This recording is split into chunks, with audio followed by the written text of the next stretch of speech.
क्या नाम है आपका? डीजे लल्लन कुमार। कहाँ घर है? कुंडाड़ी म्योरपुर सोनभद्र।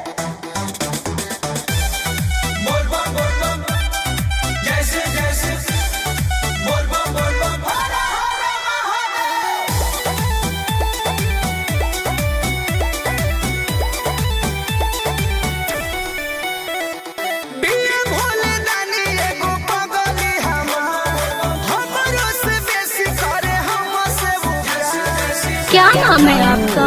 डीजे लल्लन कुमार। कहाँ घर है? कुंडाड़ी म्योरपुर सोनभद्र।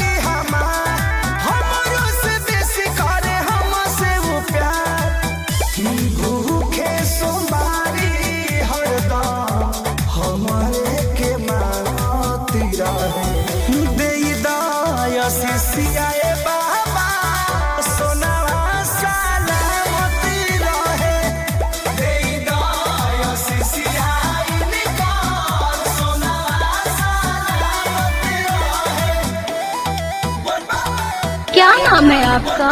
डीजे लल्लन कुमार। कहाँ घर है? कुंडाड़ी म्योरपुर सोनभद्र।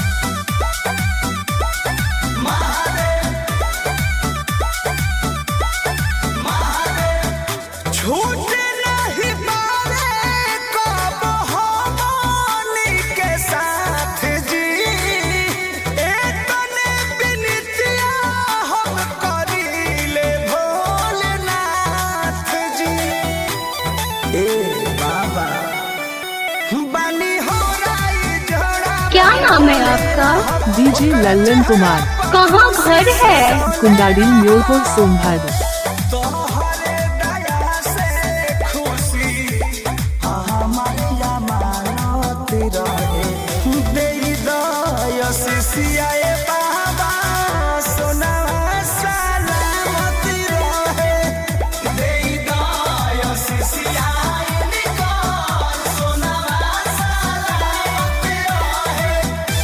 क्या नाम है आपका? डीजे लल्लन कुमार। कहाँ घर है? कुंडाड़ी म्योरपुर सोनभद्र।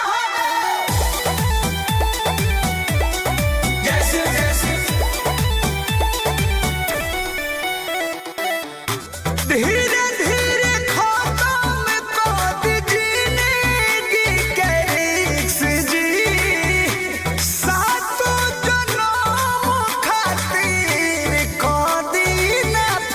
क्या नाम है आपका? डीजे लल्लन कुमार। कहाँ घर है? कुंडाड़ी म्योरपुर सोनभद्र।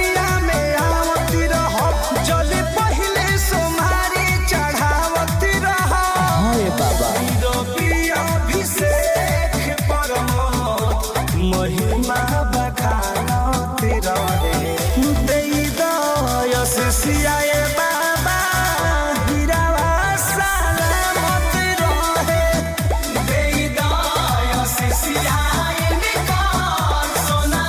क्या नाम है आपका? डीजे लल्लन कुमार। कहाँ घर है? कुंडाड़ी म्योरपुर सोनभद्र।